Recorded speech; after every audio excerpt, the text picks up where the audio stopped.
Tov Erev Tov, Beshem Hashem, Naaseh Venatzliach, la Gdul Torah Ladira, on est dans Erev Tov, Yatikojik, on est quoi? On est dans le Sod HaChashman. Sod HaChashman, on est dans le Chelek Gimel, à la page, Bezrat Hashem, 574. On est dans Parashat Chaye Sarah, qu'on va découvrir ensemble. Je ne l'ai même pas préparé. On dédiera ce shiur alors que nous sommes aujourd'hui le lundi Kaf Aleph Mar Cheshvan et le 2, toujours, bien entendu, du mois de novembre. Shiniske Kulanu le Geoula, un grand remerciement à Charles Ben Soussan pour son soutien, Steve Sheli, Bezrat Hashem, Dre Shlomo, les fois Shlema pour Sarah Batester, Anna Elnar Fanala Bezrat Hashem Ben Gozi, c'est ça? Ben Gozi. Et tous les malades d'Israël, sans exception, Bezrat Hashem, grand refouach Shlema, beaucoup de bonheur, beaucoup de Torah, beaucoup de mitzvot, et que tout le monde kiffe sa race. Chazak ou Baruch. Yalla. Talia Bat Miriam, non, c'est ça, Talia Bat Efrat Miriam, c'est ça? וכל אחד ואחד לפי דרגתו מעלתו. פרשת חיי שרה נתן אברהם לאליעזר שטר מתנה ליצחק על נכסיו. Il lui a donné un shtar matana, פירוש הדבר qu'il lui aurait donné donc sa fortune à Yitzhak, tel que le texte viendrait nous l'enseigner. Bon, nireh beyachad bezrat Hashem. Vous avez les livres, ceux qui en ont, il y a encore un là-bas? Non, il n'y a plus? Yalla, tfaddal, natril. Matzil va midrash, comme ça il rapporte ici bezrat Hashem dans Betresh. Mazé Betresh, fit aussi. D'après toi, Bereshit Rabba, Chazak ou Baruch. Shavram Avinu Natan Matana, Shtar Matana Yitzhak al Kol Nechassav, il lui a donné tout son héritage à Yitzhak, avant même qu'il ne se marie. Lama. Lama donne son héritage avant même qu'il ne se marie. Pour que Rivka le suive, c'est-à-dire elle le suit pour son oseille. Mazet Varemaïle. Natan Zot Leizer Shem Tza Shiduch le Yitzhak, il dit Ora Kashe de Atu. Donc même pour Abraham Avinu, Lo Aya Lo Bitachon Shashem Izavek Zivug le Yitzhak. Et on va dire que Vechen, tu as besoin de donner tout ton héritage à ton fils pour être certain qu'il trouve son zivoug.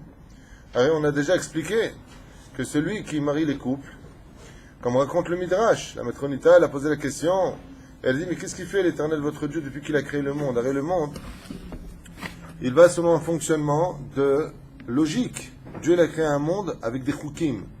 Et ces choukim sont immuables. Par exemple, si je prends mon stylo, que je lâche, il tombe, il ne va pas monter. Pourquoi? Parce que c'est la force d'attraction, comme ça le monde a été créé. Ok, tu donnes un coup sur un arbre, tu veux faire tomber des fruits. Ben ça, ce sont des lois qui ont été régies par le Créateur du monde à la création du monde. On ne peut rien changer.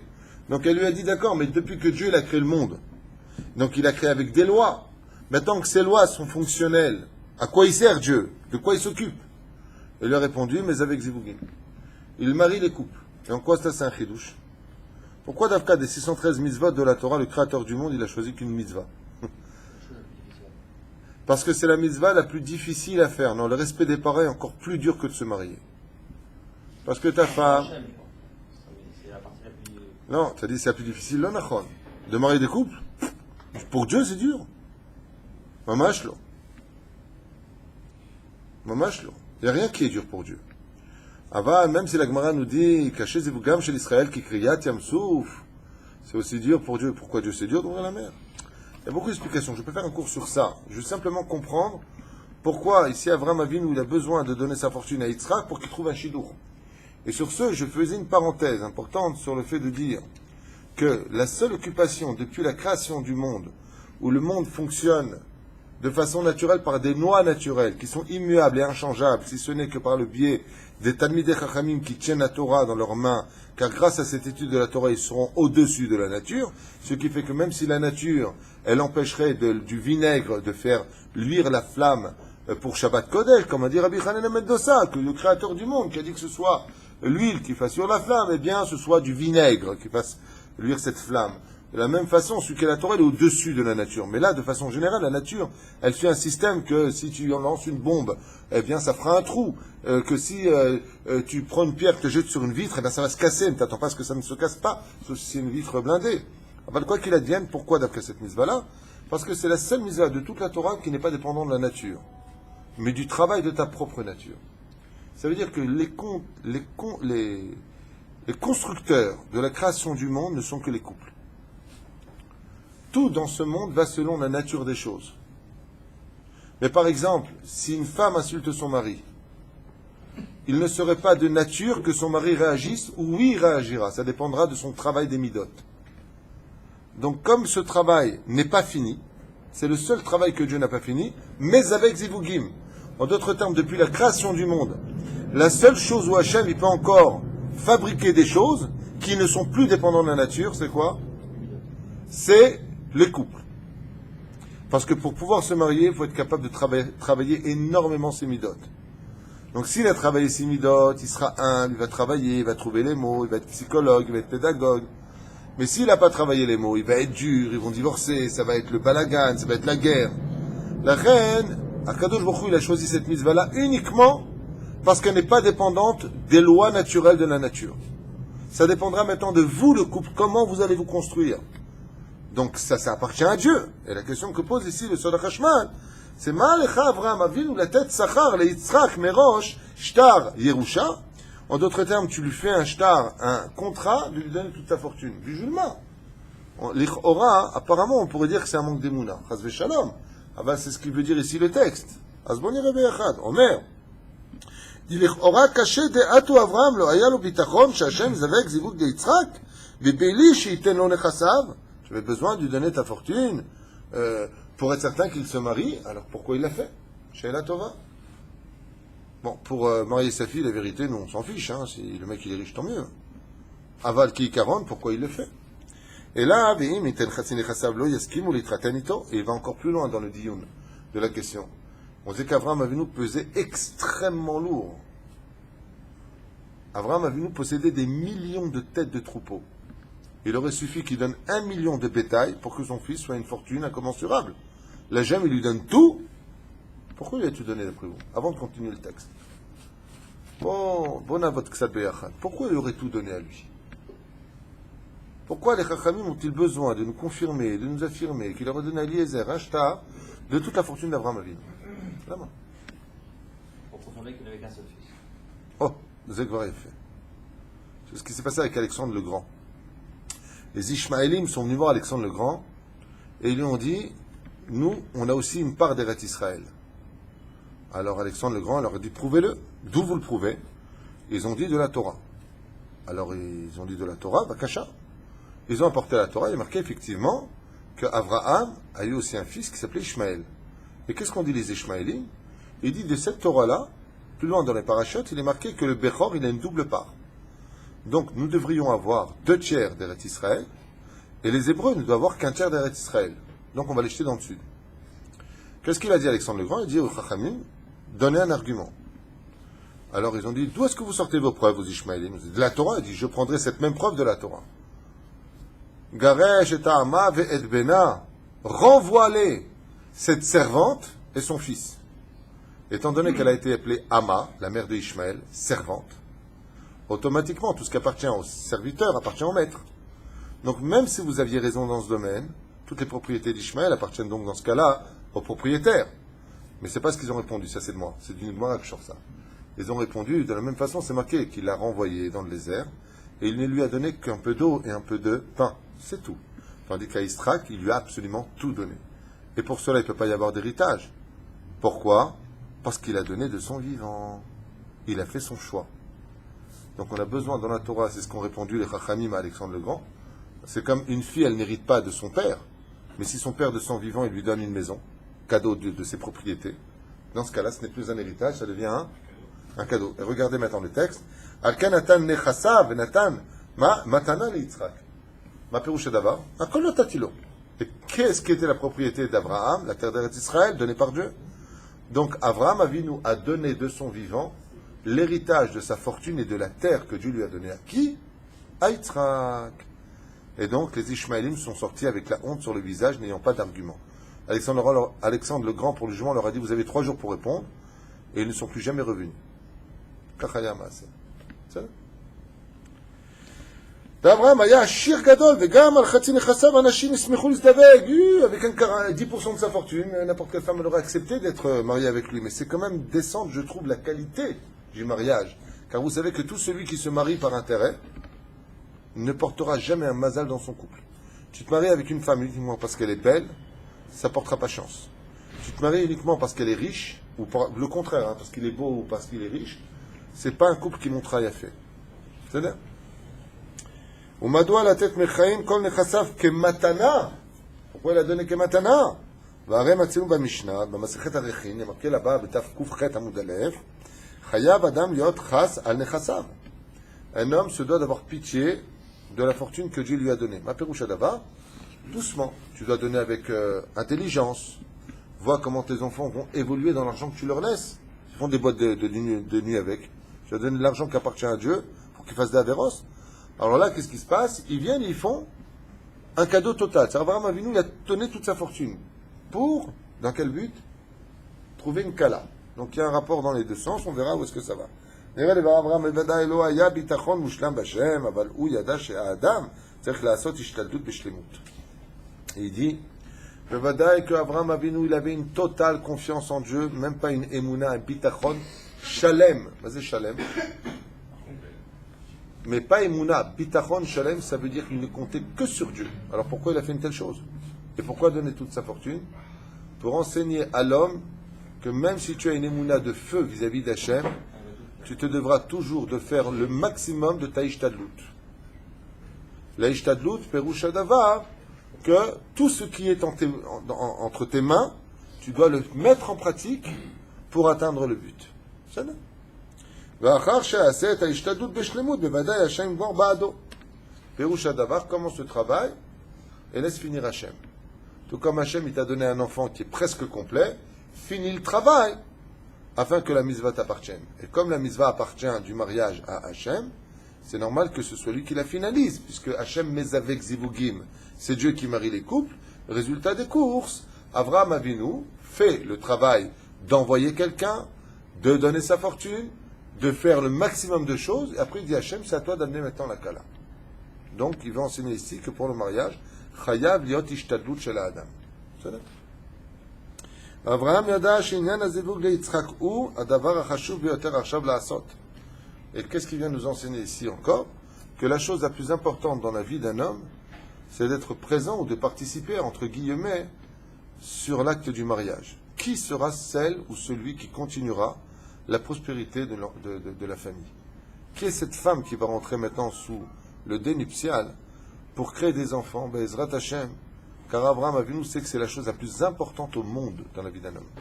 Avant de penser à aucun souci, même à ta propre vie, soucie-toi bien de qui va être le khatan qui rentrera dans tes murs et qui sera la kala qui rentrera. Pourquoi? Parce que si la kala qui rentre dans tes murs, c'est une kala qui a de la hirat shamaim, c'est une kala qui a du respect pour les parents, c'est une kala qui be'ezrat Hashem et étudiera ses enfants dans la Torah, alors même si tu pars de ce monde, tes enfants et tes petits-enfants dans la Torah, ça c'est le bitachon. Donc d'abord, tu dois t'inquiéter, qui est cette personne qui rentrera dans ta vie? Et c'est ce qui dit que la chose la plus importante pour Avraham Avinu a été de savoir qui sera la kala qui rentrera dans sa vie pour perpétuer. Pourquoi? Parce que le Zohar nous dit, tant que les enfants sont dans la Torah, le nom du Père vit sur terre. Tant que les petits-enfants sont dans la Torah, le nom du Père vit sur terre. Mais si ce n'est pas le cas, on dit zichrono livracha, que son souvenir reste une bracha. Mais si c'est un tzaddik, qu'est-ce qu'on dit de lui? Sruto tagen alenu. Regardez la différence. Elle est énorme. Quand quelqu'un est décédé, on espère qu'on ne va pas vite oublier son nom. Donc on lui donne la bracha à ce nom. Zichrono livracha. Que son souvenir soit béni. On espère qu'il reste avec nous un peu quand même. Ouais. Mais quand c'est un tzaddik, on dit Zechuto. Mais il n'est pas là le mec. Tagen alenu. Que son mérite nous protège. Donc qui maintenant il faut protéger? Celui qui est encore vivant. Mais le mec il est mort. Oui, mais il est mort, mais il n'est pas mort, parce que c'est un tzaddik. לכן אומר אברהם אבינו, comme je dis, הדבר החשוב ביותר עכשיו לעשות, ובזה תלוי כל המשך הדרך של אברהם לדורות הבאים. De quoi il s'inquiète? Qui vont être les générations qui viendront après moi? Comme on l'a vu avec Abimelech, il marche chez moi, quand il vient faire l'alliance avec Abraham Avinu alav shalom, pourquoi il s'inquiétait? Pour lui, pour son fils et son petit-fils. Il n'a pas vu plus loin que ça. Tandis qu'Abraham Avinu, il savait que Maasa Avotziman Abanim, il fallait penser à toutes les générations qui viendraient après lui. ובזה תלוי כל העמדת כלל ישראל. ולכן רצה לעשות את ההשתדלות בשלמות. Et pourquoi il était capable de donner toute sa fortune? Mashma, qu'après cette action-là, vous avez bien compris, que si Abraham il a fait un shtar de Yerusha, de Matana à son fils, il s'est retrouvé comment lui? Dépouillé de tout. De là, il a voulu montrer à Hachem, moi qui suis multimilliardaire, Abraham le riche, j'ai tout donné à mon fils. Donc moi, j'ai plus rien. Ouais. C'est Maïshtadout pour que ma descendance ait toujours des tzadikim à l'intérieur. C'est le prix qu'il a été prêt à payer à Abraham Avinu. De passer d'un homme archi-multimilliardaire à un homme qui n'a plus rien, en disant à Hachem, tout comme moi, j'ai été capable de me dépouiller, de tout donner à mon fils, toi aussi, Hachem, dans les cieux, fais en sorte que la kala qui rentre dans notre vie soit le maximum des meilleurs neshamot que tu possèdes dans tes gnizas. Le kachayama assez. T'es les plains. Éphémère. Ayama assez ma marcha à Kadosh. Un couple en Tchécoslovaquie qui était immensément riche, mais il n'avait pas d'enfant. La femme n'avait pas de matrice, du tout. Rien. Une poche vide. Et le jour d'une Brit Mila, ils étaient présents, et le marcha était le Sandak. Ils sont partis voir le marcha à Kadosh, et ils lui ont demandé quelques instants s'ils pouvaient les recevoir de côté. Et il a accepté. Il lui a dit, voilà, vous savez que nous sommes extrêmement riches. Il leur a dit, Mazel Tov, mais n'oubliez pas que la fortune appartient à Dieu. Quelle est votre question? On n'a pas d'héritier, on n'a pas à qui donner cet argent. Alors il a répondu, Shan Difiana. C'est pas vrai, il n'a pas répondu ça, mais c'est pas grave. Il a répondu, et alors? Qu'est-ce que vous voudriez faire? Donnez-le à une yeshiva. La femme, avec des larmes aux yeux, elle lui a dit, qu'est-ce qu'il faut faire pour avoir un enfant? Alors il lui a répondu, pour avoir un enfant, il faudrait faire quelque chose de grand. Alors elle a répondu, c'est quoi quelque chose de grand? Le marcha lui a dit, si vous voulez un Ben Zachar Hashana, il faut faire de votre côté quelque chose de très grand, quelque chose qui fasse bouger les cieux. La femme, elle a répondu, on est prêt à tout faire. Il a dit, très bien, donnez toute votre fortune à la Torah, et vous aurez un enfant cette année. Et à ce moment-là, la femme, elle lui a dit, c'est tout? Toute ta fortune. Le mec, il est blindé, il a le chauffeur dehors, il a le cheval, comment ça s'appelle, Ferrari, qui est dehors. Quand est-ce que tu donnes toute ta fortune, et après où tu vis? La femme, elle lui a dit, non, mais on veut pas un enfant ordinaire, nous. On veut un enfant qui soit comme vous. Ça, il lui a dit, c'est impossible. Le marchand lui a dit, c'est impossible. Elle lui a dit, dans les cieux, rien n'est impossible. Jusqu'où on doit aller? Et le marchand a répondu, si vous voulez avoir un enfant comme moi, il faudrait que le jour de sa naissance, vous partiez tous les deux. Ce sera le prix à payer. Comme ça, quand même. Les deux, ils ont regardé le marchand, ils ont dit, on accepte. Vous avez bien réfléchi, on accepte. Ils ont donné toute leur fortune à la Torah. Le père, il a eu une larme à l'œil, il a dit juste, je vous demande une chose. Que je sois présent le jour de la Brit Mila. Le marchand leur a dit, vous partirez le lendemain, tous les deux, de la Brit Mila. Le Kachayama, c'est, l'enfant est né, elle est tombée enceinte, ils ont donné toute leur fortune avant ça au Mosdot, à la Torah, au Yeshiva du marchand, je ne sais pas quel Mosdot, je ne me rappelle plus. L'enfant est né, Mamash a été un jour de joie. Le 8e jour, ils ont fait la Brit Mila, c'était le marchand qui était sur la chaise Eliou Hanavi. Et le lendemain matin, c'était l'enterrement des parents. Et cet enfant, elle a été élevée par le marchand lui-même, qui l'a rendu, j'ai oublié son nom, excusez-moi, un Gaon en Torah. C'est le marchand lui-même qui l'a élevé et qui l'a rendu aussi fort que lui en Torah. Kachaya Maaseh. Et c'est ce qu'il dit ici. D'accord, tu veux un super enfant, tu veux... Souvent on dit à nos enfants, punaise, je comprends pas, t'étudies pas la Torah, t'es pas un grand Torah. Mais tu t'es posé la question, est-ce que tu mérites d'avoir un enfant qui est grand en Torah, toi? Et Abraham, il a donné toute sa fortune, il est passé de multimilliardaire à rien. Toi, qu'est-ce que tu es prêt à faire pour que ton fils il aille dans la Torah? Vous imaginez après ce que vous entendez, celui qui dit bah attends, je vais pas envoyer mon fils dans un Talmud Torah, non mais tu plaisantes ou quoi? L'école normale, non, non. Moi je veux qu'il apprenne le chol. Hein. Les gens, de quoi on parle? De quoi on parle? Hein? Non, c'est sûr, mais quand on voit ce qu'étaient prêts à faire les gens à l'époque, comme les femmes qui creusaient la glace pour aller au migré, comme ces gens qui sont prêts à donner toute leur fortune pour avoir un fils. Comme Rashi, la naissance de Rabbi Shlomo Yitzhaki, quand tu vois que cet homme qui était si pauvre et qui avait du mal à vendre ses bijoux parce qu'il était juif, qu'on lui mettait des bâtons partout dans les roues, le jour où le roi de France demande une pierre spéciale qu'il est le seul à avoir en Europe, sur le bateau de la Loire, alors qu'il remontait vers Paris, et il pose la question en disant, en fait, cette pierre, elle va servir à quoi, lui? L'œil d'une statue d'un dieu qui a été vénéré par les Africains. Il dit quoi? Ça va servir à une statue? Et qu'est-ce qu'il a fait? Il s'est tué à ce moment-là et il s'est fait un croche-patte en jetant sa pierre, qui était vraiment toute sa fortune, par-dessus le bord du bateau, et la pierre est tombée dans les flots. Et il s'est mis, bien entendu, à hurler « Ma pierre, il a manqué !» Il était très très mal, il faisait du cinéma. Ils l'ont déposé sur le bord de la Loire, et ils sont retournés à Paris. Vous savez, dans cette même année-là, il a eu un enfant, et Akadosh Baruch Hu lui a dit « Puisque tu as jeté le seul diamant que tu avais dans ta vie, qui était toute ta fortune,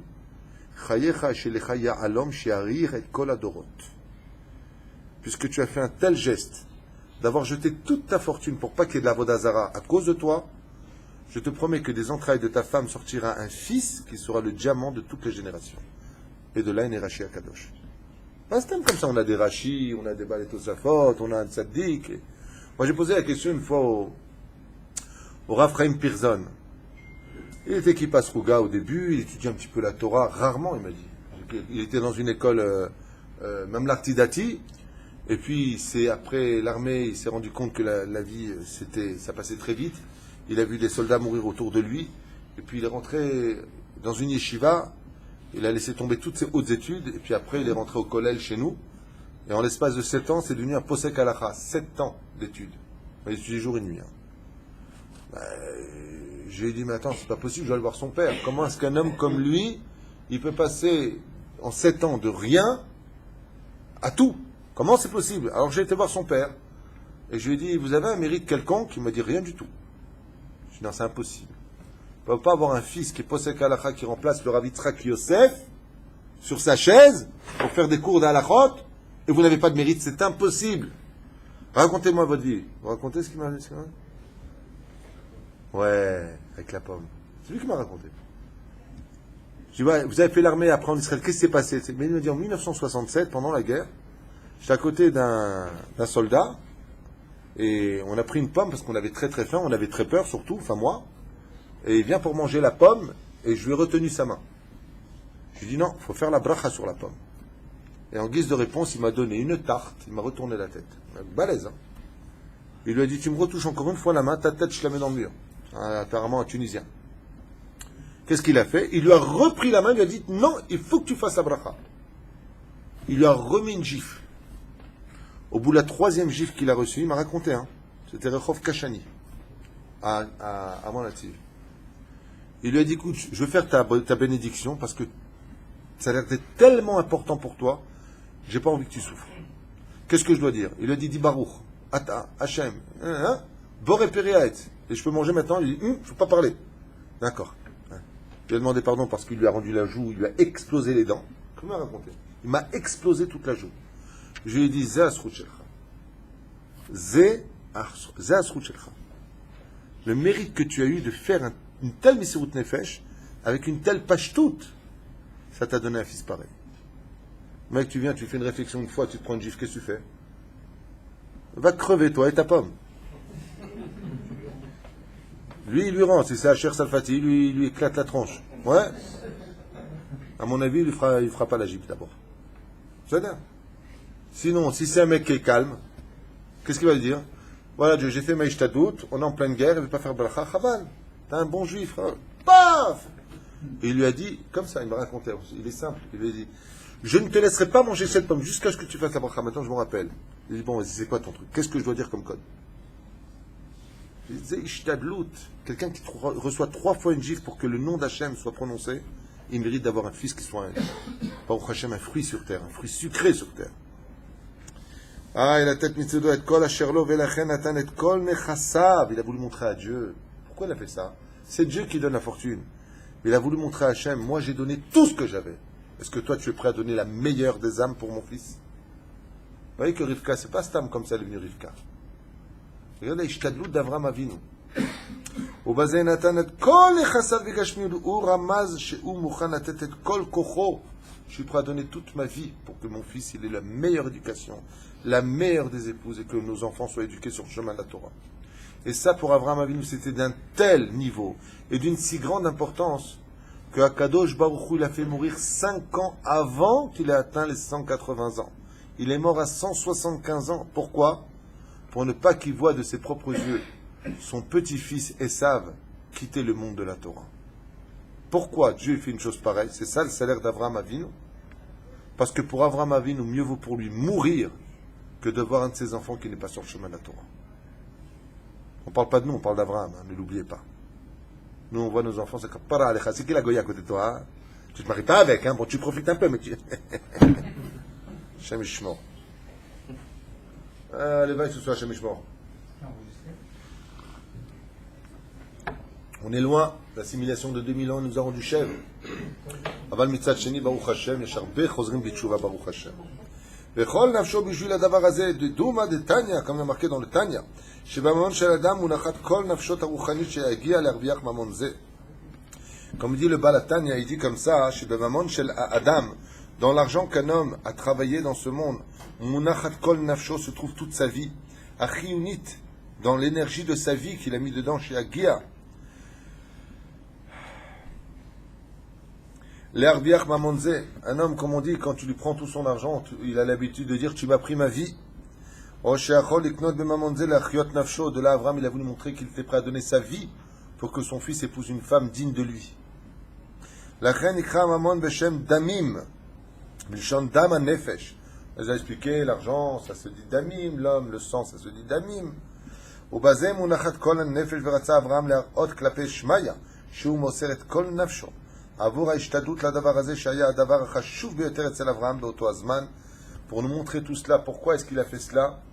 Il dit pour montrer d'abord à Hachem et aux générations qui viendront après lui qu'un homme se devra de tout faire. Maintenant vous avez compris pourquoi les Minagé Ashkenaz ils font des choses qui paraisseraient à nos yeux un petit peu débiles. Qu'est-ce qu'ils font les Ashkenazim? Que Dieu les bénisse.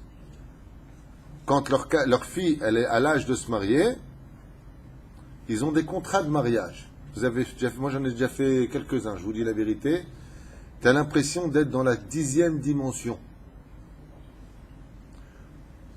Tu sais comment ça se passe? Tu sais pas comment ça se passe? Voilà, tu veux te marier avec le numéro 1 de Pognovitch, de Kisera Hamim. Non, Kisera Hamim c'est plutôt Sfarad. Ouais, de Monschrausen, mais faut dire. Ouais, il faut que tu achètes une maison au Khatan. Il faut payer tous les mois une mensualité au Khatan. Tu dis ça à quelqu'un, tu dis mais ça va pas. Pourquoi ma fille c'est quoi une clocharde? Pour qu'on paye autant d'argent? Les Ashkenazim, ils ont étudié ça. Et pour épouser le meilleur élève, celui qui étudie le plus, celui qui a le plus de Hirat Shamaim de savoir-vivre, ils sont prêts à payer. C'est pour ça que c'est ce qu'on appelait la dot. Dans la Gemara de Maseret Kedushim, si la dot n'était pas payée pour le Khatan ou la Kala, par exemple, si tu voulais épouser Bezrat Hashem, quelqu'un de grand en Torah, ça coûtait énormément d'argent. Énormément d'argent. Et si tu vas dire ça à quelqu'un, tu ne sais pas, non, pourquoi je paierais pour ma fille? Pourquoi? C'est quoi ma fille? Regardez Avraham Avinu. Avraham! Il était prêt à donner toute sa fortune pour que la Kala qui rentre, Bezrat Hashem, dans sa vie. Et il a eu tort ou il a eu raison, Bassov? Hein? Il a eu raison. C'est comme dans les affaires. Tu veux gagner de l'argent, il faut savoir investir. Tu veux un bon khatan, il faut savoir investir. Tu veux une bonne kala, il faut savoir investir.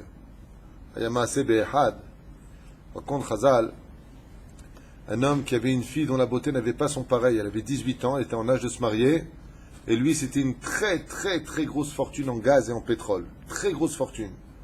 Et il est parti avec sa calèche pour chercher un Bahor Yeshiva dans la ville de Worms, en Allemagne. Worms. Enfin, là, comment ils disent.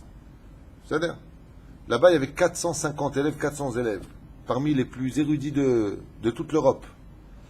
Et quand il est arrivé là-bas avec sa calèche, il est parti voir le Rosh Yeshiva, et il lui a dit, voilà, je voudrais un Hatan. Il dit, ouh, vous avez Yankele, Itzrakele, il y a qui encore? Begale, et Charbé.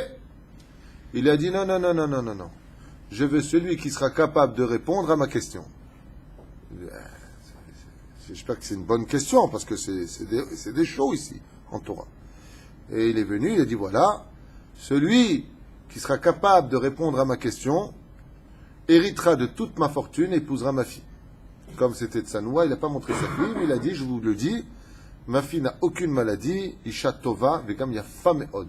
Il a gagné le loto, il a la meilleure des femmes, Midot Tovot, mais moi je veux un Hatan qui soit digne de notre famille, Bezrat Hashem, qu'on ait des enfants sur le chemin de la Torah. Il a posé la question, il a dit demain matin, je veux la réponse. Il a posé une question sur une coucha sur le Rambam. Toute la nuit, les élèves, comme des fous, punaise, ils vont hériter d'une fortune de ouf. La fille, elle est pas mal. En plus de ça, le père, il a l'air cool, il est fatigué, pas pour longtemps. Génial! Et voilà que le lendemain matin, après le petit déjeuner, après la prière de Shacharit, il a dit non, vous avez une réponse, et personne n'a été capable de répondre. Pas de réponse. Qu'est-ce qu'il a fait? Il a dit tant pis, apparemment, ce n'est pas ici que je trouverai le khatan de ma fille. Il est remonté dans sa calèche, et en ressortant de la yeshiva, direction une autre yeshiva, il y a un bahour de 18 ans, de 17 ans, de 18 ans qui lui a couru derrière. Et il hurlait comme ça, hé, hé, hé, hé. Il lui a dit, oh, vous partez, vous êtes gentil, vous, mais c'est quoi la réponse à votre question? Gardez votre fille, gardez votre oseille. C'est quoi la réponse?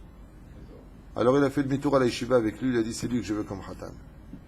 Il a dit, mais j'ai pas donné la réponse. Il a dit, mais il n'y a pas de réponse, c'est une fausse question que j'ai posée. Il n'y a pas de question sur le... Il n'y avait pas de kushia. Je voulais simplement voir qui cherchait le émet dans ce monde.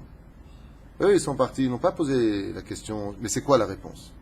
Et ils ont dit, bon, tant pis, on a raté le loto. Mais toi, tu t'en fichais et de ça et de ça. Ce que tu cherches à l'émettre de la Torah, c'était juste le khatan que je voulais dans ma vie. Lui, c'était le meilleur khatan. Pas celui qui est un ordinateur comme Google qui a toutes les réponses à tout, mais qui cherche les réponses, qui cherche le émettre dans ce monde. Ainsi donc, il l'a pris dans son calèche, et c'est lui qui a épousé sa fille, et c'est lui qui a, Baruch Hashem, eu le plaisir de se marier avec cette Kala. Et il a mangé le pauvre du Gefel Tefish. Skin. Hein? Ouais, bah, ils aiment ça, eux, hein. Avec la rondelle de carotte. Voilà. Vous savez, c'est quoi la bracha du Gefel Tefish? Shema Israël au début, et bracha Charona, Bechaya Metim. Non, ça peut être bon des fois. C'est la fin. Je sais pas comment ils mangent. Une bonne boulette tunisienne avec la pomme de terre, avec le piment dedans. Citron. Hein? Alors c'est une question de culture. Si on avait été élevé comme ça, on aurait aimé ça, je pense. Vayika Shakila Gemanim Ishtot Vayikach Ish Nezem Zahav Beka Mishkalo Shne Tzmidim Al Yadeh Asara Zahav Mishkala. Quand il est arrivé là-bas, hein, c'est marrant parce qu'il dit ici Parachat Chaye Sarah, mais tout ce qu'on est en train de lire, c'est la paracha de Toldot. On est déjà passé dans... Non, c'est la fin de Chaye Sarah. Autant pour moi, ça c'est la fin de Chaye Sarah. Après la mort de Sarah. Non, c'est Besséder, ça reste dans le Inyan. C'est-à-dire la ville Madoua. Izdarez Eliezer la tête et Azahav le Rivka. Il pose la question, il dit d'accord, Abraham il a donné sa fortune. Mais pourquoi Eliezer s'est-il empressé de donner autant d'or et de diamants à Rivka? Pourquoi est-ce qu'il s'est empressé de le faire? Omer Od, il lui a donné cet or avant même de savoir de quelle famille elle était, et avant même de savoir si elle acceptait d'être le Shidour, c'est-à-dire la future de Yitzhak. Et d'où la question importante, quand on veut trouver une Kala pour son fils, il est impératif de voir qui sont les frères de la Kala, qui sont les parents de la Kala. Car l'influence d'une fille est très forte, et en vérifiant qui sont les parents et les frères, tu peux savoir plus ou moins qui sera réellement cette femme, parce qu'avant le mariage, la femme, elle est très forte. Elle montre que des avantages. Oui, chérie, bien chérie, t'étais où toutes ces années, on sera heureux, t'inquiète pas. Et après le mariage, hein? D'un coup, t'apprends qu'elle s'est criée, d'un coup, t'apprends qu'elle s'est hurlée, d'un coup, t'apprends qu'elle t'attendait pas tellement. Il se passe de drôles de choses après le mariage. Hein? Hein? Ça existe, ouais. Après, elle a de la moustache, après, elle a de la barbe, après... ça change, hein, ça mute.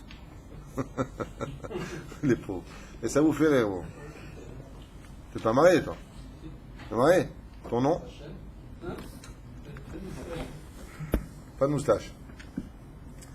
Il pose la question, il dit, bon, mais d'un côté, il a reçu de quoi donner, mais pourquoi il a donné à Sarah? Vous savez, c'est quoi tout ça? C'est des rémazim sur les 10 commandements. En réalité, il a voulu lui montrer si elle était prête à recevoir la Torah sur elle.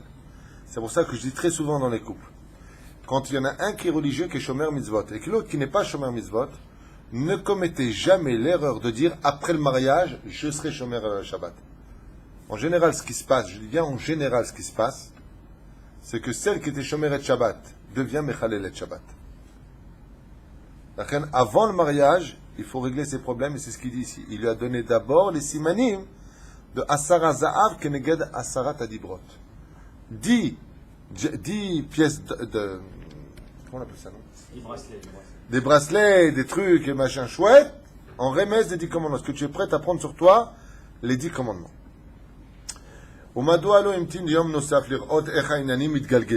Qu'est-ce que tu avais été tellement pressé d'apporter des cadeaux et de lui donner de l'or à cette jeune fille, au lieu de laisser les choses se faire d'elles-mêmes? נראה לבאר דאליעזר אחר שראה את כל ההשגחה הפרטית כמסופר בפרשה, הוא ראה איך הקדוש ברוך הוא מוביל את המהלך של השידוך. Ça vient de Saïmouna, comme il avait fait une condition au préalable en disant la fille qui viendra me donner à boire et donnera à boire à mes gemalim. Alors il a vu l'ashgacha pratique, la reine. Vous apprendrez d'ici à Moussar Eskel que je viens de dire juste après Mincha, un couple dehors qui était plus ou moins sur 2. J'aurais dit alors vous vous mariez en février. Faut pas attendre. Pourquoi faut pas attendre? Parce que dès qu'un couple se trouve, le Satan fera tout pour repousser ce mariage. Et comme je l'aurais dit, si vous voulez des garanties à votre mariage, sachez qu'en général, ce sont très souvent les meilleurs couples qui divorcent. Il n'y a pas de garantie. Une fois que tu as vérifié qui, que, quoi, dont, ou, lequel, l'Igmar c'est pour. Zama, je crois que c'est quelqu'un qui veut venir au chiot. Tu peux donner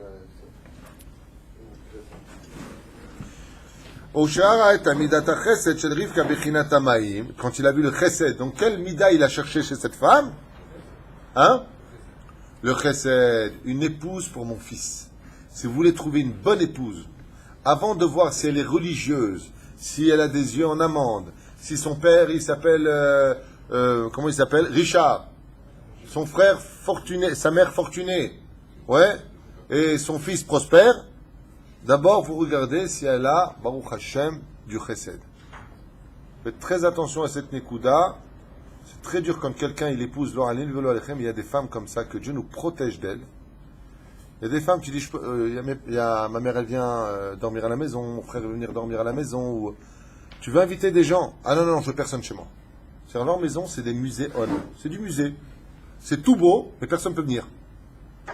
Ça s'appelle des pestes. Pour moi, hein.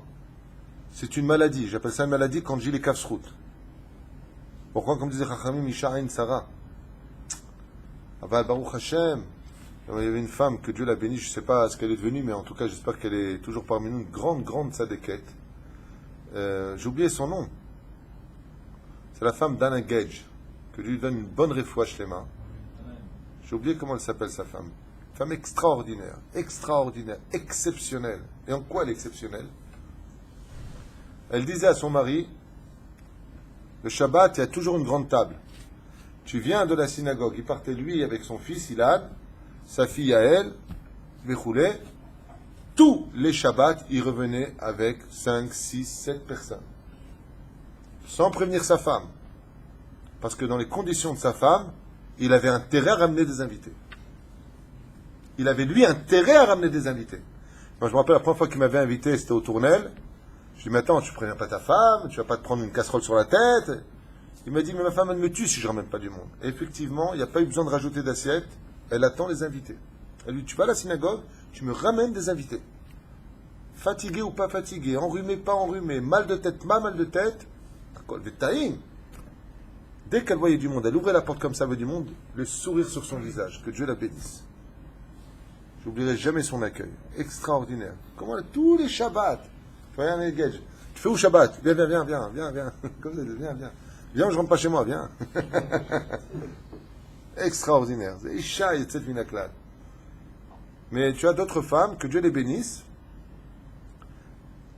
Bonjour. C'est qui? Tu aurais pu me prévenir. Ah oui, mais je ne savais pas qui venait, il n'avait pas ouvert Shabbat. Ah ben, tu préviens quand même. Moi, c'est... Juma. Qu'est-ce qu'il dit, Eliezer? D'abord, est-ce qu'elle a de la pitié pour des animaux? Si elle a de la pitié pour les animaux, elle aura de la pitié pour les hommes. Ah. Mais ça n'en est pas tenu que là. Il a voulu voir autre chose. Si elle était chachama. Quand tu veux construire avec une femme, Il faut trouver une femme qui soit intelligente, mais vide. Vide de connaissances. C'est dur, ça. Une femme qui est intelligente et vide, c'est la meilleure épouse du monde. Pourquoi? Intelligente parce qu'elle saura analyser les choses dans le bon côté. Parce qu'elle saura comprendre les choses. Vide, comme ça tu peux enregistrer chez elle l'harmonie de votre couple. Mais quand elle est pleine d'elle-même, et quand elle est intelligente, c'est elle qui cherchera à te remplir de ce qu'elle sait elle. Ça, c'est très dur à vivre. Donc ça finit comment la discussion? De toute façon, tu comprends rien, de toute façon, t'es bête. Elle se met dans une situation difficile. Les Chachamim, ils nous disent, Rivka, elle avait 3 ans, mais elle était physiquement comme une femme de 14 ans. Elle était très intelligente, mais elle était vide d'expérience. L'épouse parfaite. Pas bête, intelligente, mais je ne connais pas le monde. Meilleure épouse. Baruch Hashem. D'où est-ce qu'on voit qu'elle était intelligente? Où est-ce qu'on voit dans le texte qu'elle est intelligente? Qu'elle fasse du chesed, ça on le voit dans le texte. Mais comment on voit qu'elle est intelligente? C'est la manière dont elle a donné à boire au chameau, non? Et alors, explique-moi, ça c'est de l'an dernier, tu étais là toi. Petit malin. Qui c'est qui t'a appris ça? Donne le nom. Donne le nom. Ouais, Rav Tweet dit, pourquoi que je perds du mérite? C'est pas de moi, c'est Maya Shel Torah qui rapporte ça, et c'est aussi marqué dans d'autres livres. Il y a plein qui rapportent ce pérou. Lorsqu'on qu'on voit qu'elle était intelligente, il l'a piégée avec les Gemalim. Egmelinali, donne-moi à boire. Maintenant, quand un étranger, vous savez que, à l'époque, quand un étranger rentrait dans un pays, on le mettait ce qu'on appelle en quarantaine. Et pourquoi pendant 40 jours on le mettait dans une pièce spéciale? Pour voir s'il n'avait pas à transmettre ou à transmettre un microbe ou une maladie. Donc quand tu bois quelque chose, la salive, c'est comme le sang, ça passe. Qu'est-ce qu'il a fait lui? Il lui a donné un seau du puits. Qu'est-ce qu'il a fait Eliezer? Il a bu de ce seau. Et il lui a remis le seau avec la moitié d'eau dedans. Maintenant on voit l'intelligence. Si elle reprend ce seau-là et qu'elle le met dans le puits, elle va infecter tout le puits, donc elle est bête. Si elle le jette devant Eliezer, elle lui fait honte en lui disant, t'as peut-être une maladie, je le jette devant toi. T'as pas honte? Et si j'en ai pas? Tu m'humilies. Par contre, il y a des anticorps chez les animaux qui sont plus forts que les nôtres. C'est pour ça qu'on essaye, dans les laboratoires, malheureusement pour eux, toutes sortes de médicaments pour voir la force, comment ils résistent à tel et tel médicament. Ce qui fait qu'elle a dit, gamme à tes chameaux, je vais donner. Ce qu'a voulu tester Eliezer, c'est l'intelligence de la femme qui rentrera dans l'intelligence de la rigueur de Yitzhak. Et quand elle lui a dit, maintenant, je vais donner à tes chameaux, c'est pas parce qu'elle voulait simplement donner à boire aux chameaux, dans le sens où les chameaux, ils peuvent boire, ils ont des poches, où ils peuvent remplir comme des citernes d'eau. Mais elle a voulu montrer aussi, Eliezer cherchait une femme qui aurait l'intelligence de trouver la seule solution qui était de donner maintenant à boire à des animaux. Maintenant que moi j'ai bu en tant qu'humain, ne renverse pas cette eau, ne la remets pas dans le puits. Donc qu'est-ce que tu vas en faire? Je vais donner aux animaux. Mais une fois qu'elle a donné aux animaux, il faut avoir la force de continuer. Et avec le sourire, elle a continué à donner. Donc il a vu qu'elle avait et de l'intelligence et du chesed. Elle fait ou pas? C'est pas comme l'autre, il a dit à sa femme, tu peux me donner un verre d'eau, tu peux pas y aller, t'es pas handicapé, hein. Elle a donné à 10 chameaux. Pourquoi on dit, c'est 10 chameaux? Pourquoi faire 10 chameaux? Abraham, pourquoi 10 chameaux? De là, tu apprendras que Eliezer, le serviteur d'Abraham, ne se déplaçait jamais sans minyan, pour prier en minyan. C'est pas les chameaux qui disaient Amen, hein. Parce que tu m'inquiètes, Abraham, tu réagis pas, là. C'est les hommes qui accompagnaient Eliezer. Voilà. החסד של רבקה בנתינת המים, הוא הבין לצידו עניין מה שבשביל יצחק, ומה שראו מצד המשפחת רבקה יסכימו. Donc il aurait dû voir tout ça. Maintenant tout ça se tourne autour de quoi? Autour de l'eau. Qui en ma'im et la Torah. En ma'im et la Torah. Comme on dit Be'er Sheva, la dispute qu'on a vue avec Abimelech, que les habitants de Grar, les serviteurs d'Abimelech, ils bouchaient les puits de Be'er Sheva, sur lesquels ils disputent. Au niveau du Pshat, ils bouchaient vraiment des puits d'eau. Ah bah, le Drash nous dit quoi? Ils empêchaient les Talmidim d'étudier dans les yeshivot qui s'appellent Be'er. Le Be'er, c'est la yeshiva. L'eau qui s'y trouve, c'est l'étude de la Torah. Ils empêchaient d'étudier l'étude de la Torah.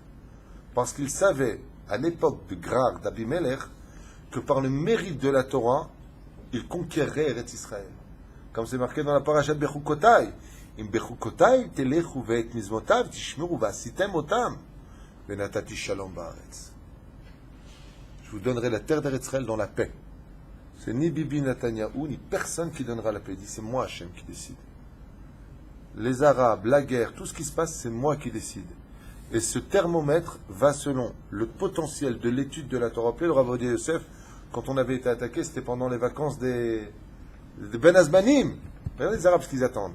Ils attendent que c'est Ben Azmanim dans les Kolélim pour bombarder. Qu'est-ce qu'il a dit le Rav Ovadia? Tu te rappelles ce qu'il avait dit? Je demande à tous les Bachor Yeshiva de retourner immédiatement à Yeshiva. Pâques, ça a cessé. Comme m'a dit mon fils Yehuda, que Dieu bénisse son père, ce qu'il m'a dit Yehuda, il m'a dit, papa, t'as remarqué que les bombardements ont cessé le lendemain où on a repris la Yeshiva. Et c'est la vérité. C'est l'étude de la Torah qui nous fait de ce pays la grandeur et le shalom dont on a besoin. Ceux qui étudient la Torah. Ça ne veut pas dire qu'on n'a pas besoin de l'armée, c'est la Ishtadlut. Aval, l'étude, c'est le mérite. Irbou Yeshivot Be'eret Israël, Be'ezrat Hashem. ועל זה הייתה לו אמונה חושית, שבוודאי הקדוש ברוך הוא ידאג לגמור את העניין על צד הטוב. Lui aussi, il a voulu faire comme Abraham. Il a dit, Abraham, il a donné sa fortune. Moi aussi, maintenant, je vais sacraliser, ça se dit, par le fait de lui donner. C'est-à-dire, je mets ma émouna que Bémet, Zem Hachet Sarich. Un jour, je vous dis la vérité, il y avait un rave, on appelait le ravagé, parce qu'il était un petit peu bizarre. Il avait une personnalité très bizarre, parce qu'il avait une émouna Bachem, tellement grande, qu'un jour, quelqu'un lui a dit, il est venu le voir et lui a dit, le rave, il lui a dit, t'es marié? Alors il lui a dit non. Il lui a dit, bah marie-toi. Il lui a dit, c'est pas facile. Il lui a dit, c'est pas facile. Tu vois une femme, tu vois le rave, tu te maries. Il a rigolé, il dit, vous êtes vieux, vous comprenez pas comment ça se passe aujourd'hui. Il lui a dit, je suis peut-être vieux, mais en attendant, moi je suis marié depuis 70 ans, j'ai 10 enfants, jamais eu de problème, et tout va très bien. Le problème, c'est vous qui comprenez rien. Parce qu'une kala, quand elle passe sous la choupa, si c'est pas Dieu qui décide, elle ne peut pas passer sous la choupa. Alors arrête de perdre ton temps, va trouver une femme, tu te ici comme ça, tunisienne, marie avec elle, va coller Bessed. Toi, tu as choisi ta femme. D'accord, tu as bien réfléchi avant. C'est là. Tu es heureux. Ouais. Baruch Hashem.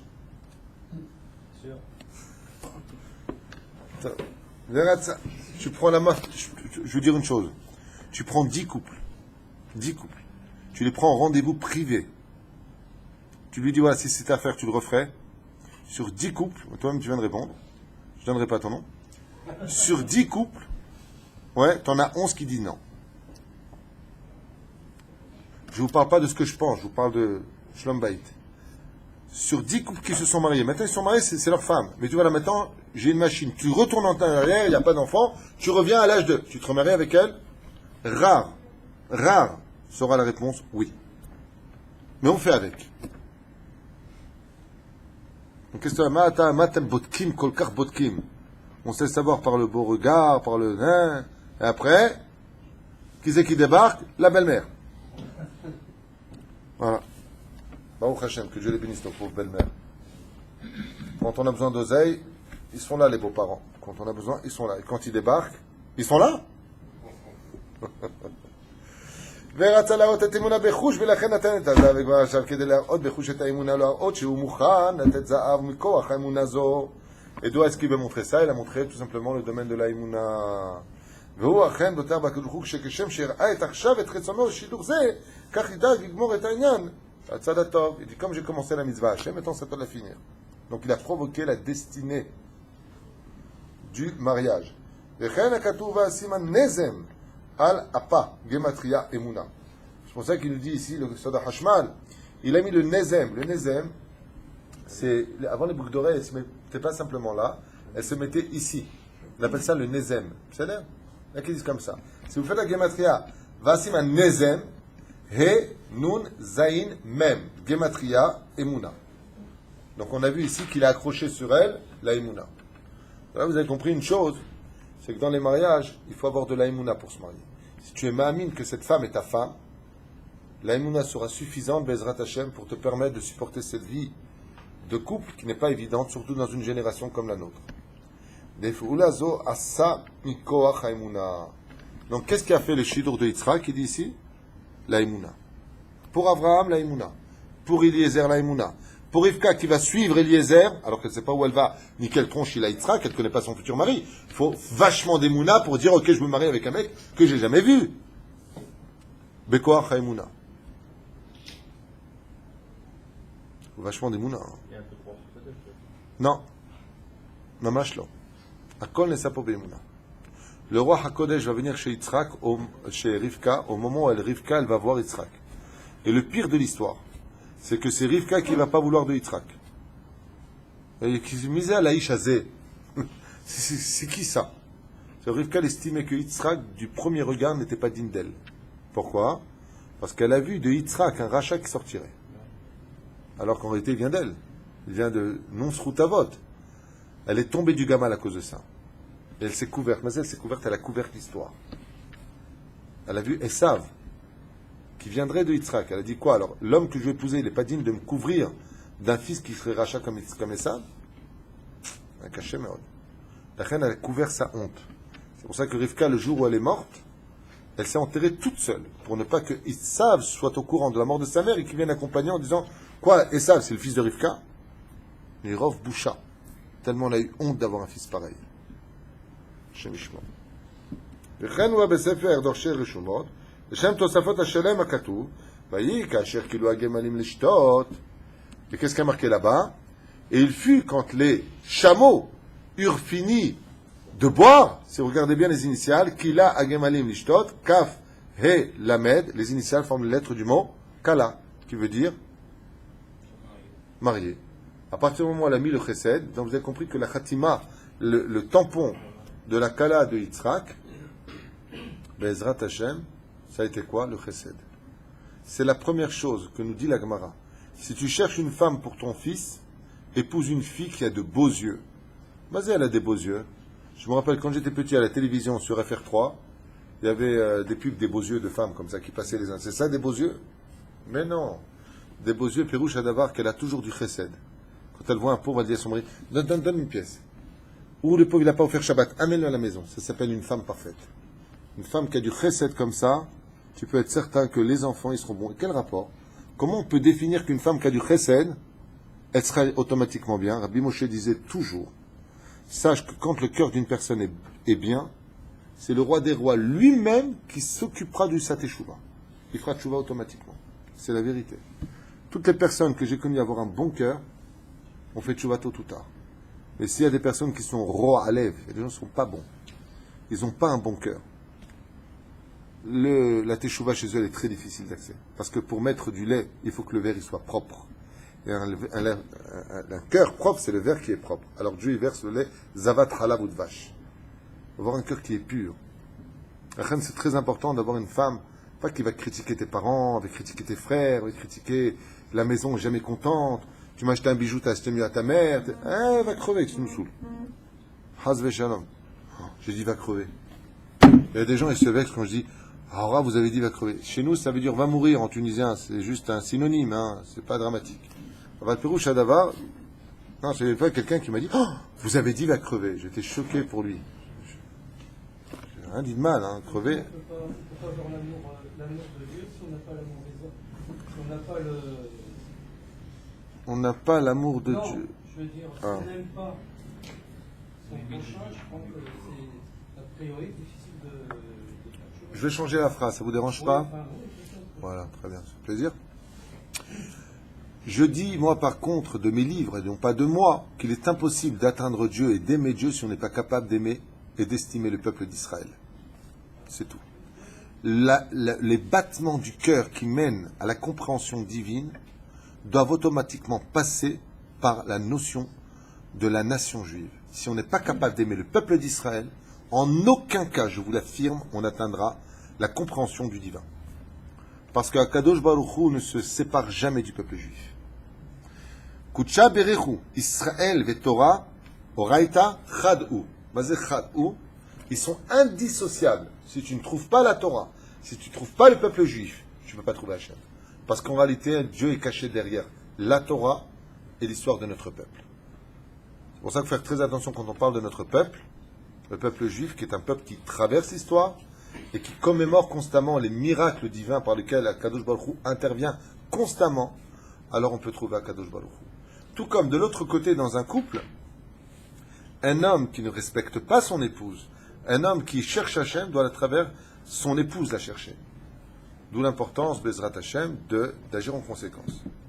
D'accord? Comme dit, d'ailleurs, comment le Zohar il appelle une femme? J'ai oublié ce que c'est marqué ça. Shechina.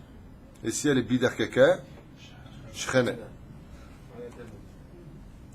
Shechene Tamut, comme il dit. Mais c'est un Voir desman ze igvara ita kala ben Eliezer. Eliezer, il a considéré déjà comme la kala. Desman ze.